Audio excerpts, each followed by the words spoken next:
Let's talk about society and life in New Spain. The Spanish have explored, they have claimed land in the New World, and they're setting up colonies. Life in New Spain is very different from modern time life. Europeans back during this time, in the 1500s and before, were very concerned about where you came from, who your family was, and they had different levels of society. A society is a group of people who form a community.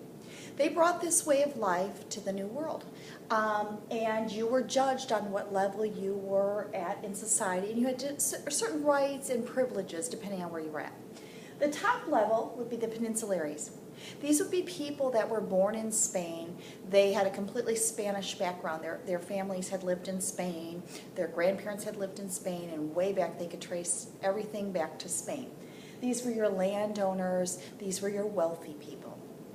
Next on our level of society, in second spot, is the Creoles. The Creoles are also Spanish. Their background is completely Spanish. What separates Creoles from Peninsulares are the Creoles were born in the New World. They were born in the Americas, but they did have Spanish parents, Spanish grandparents, and all the way back. Next on our list are mestizos. The mestizos have a Spanish background somewhat, but a parent married someone from another group, maybe a Native American, maybe an African, maybe an English person, French. Their whole background wasn't completely Spanish at this point. Last on our list, people with the fewest rights, the fewest privileges, the hardest lot in life would be the Indians, the natives to the land, or the Africans that were brought over as captives.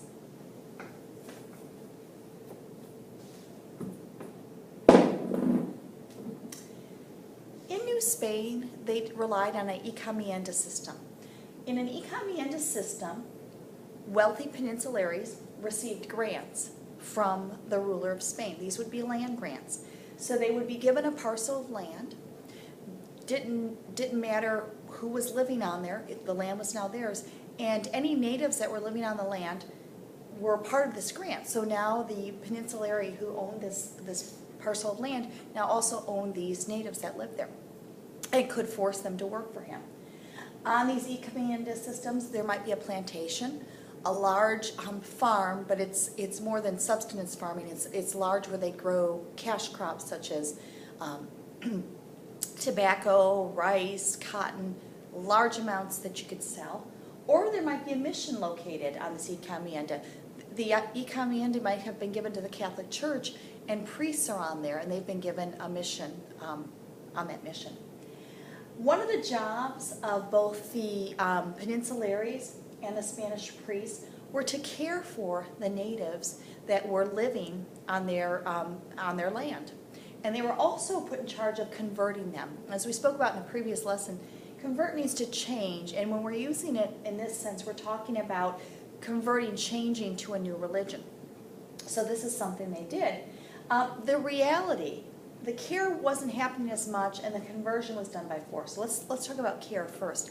Often these natives were not well taken care of, not well fed, not well clothed, and worked to the point where they were overworked, where they got sick and they were not taken care of. They were beaten if they weren't doing the job to the satisfaction of the Peninsulari. As far as the conversion, the Spanish priests made it their mission, on the mission, to convert these natives at all costs. So often it was against the natives' will that they were forced to become Catholic. So that was the reality of the situation.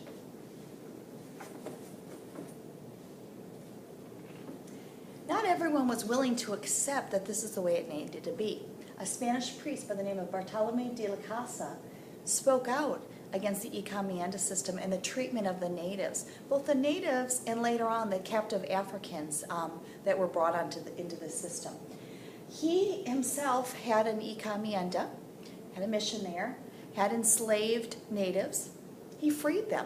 He spoke out against it, and then he put his money where his mouth was, and he freed his people.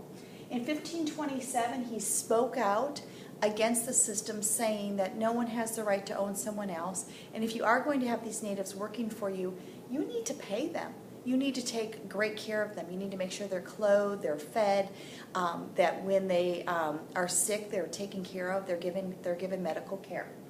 In 1542, there was actually a law put into place that said, yes, we will pay these natives, we will treat them well. The law, it was a law, but it was not followed, and later it was repealed. Slavery in New Spain was nothing new. This started in Hispaniola. Hispaniola is modern-day Haiti and the Dominican Republic, if that can give you an idea of where it's at. Hispaniola, in 1512, they brought enslaved Africans there from the east coast of Africa, brought them in. The Africans were brought in to replace the natives that were being worked to death. Not only overworked, but remember we talked about previously, these natives had no immunity to these European diseases such as smallpox and measles, and many of them succumbed to it and died. So to replace these natives that are dying out from either disease or overwork or a lack of care, they brought in the Africans. The Africans and first the Native Americans and then later the enslaved Africans were an important part of colonial economy. Remember I said these plantations are like farms, but we're going to call them mega farms. They're enormous. And for just a Peninsularian and his family to work that land is not possible. So they need a lot of labor. Well, if I have to pay, if I'm a Peninsularian, I have to pay all that labor to get together my cash crops, that's cutting into my profit. So instead, I put some cash out front by buying these slaves. So I've spent some money, but now I have them for years and years and years. They're working for me. I'm not paying them. I'm putting minimal money into the care of them. So my profits from my plantation are increasing. The same for those Peninsularies that own silver mines and had the enslaved Africans mining for them. A little bit money up front, and then you reap the profits in. So I said in 1512 there were slaves started getting brought to New Spain, to Hispaniola. By 1574 we had 12,000 slaves in Hispaniola. So we can see that starting with New Spain, slavery was something that was introduced. In future lessons we're going to see slavery continued because it was a really important part of the economy.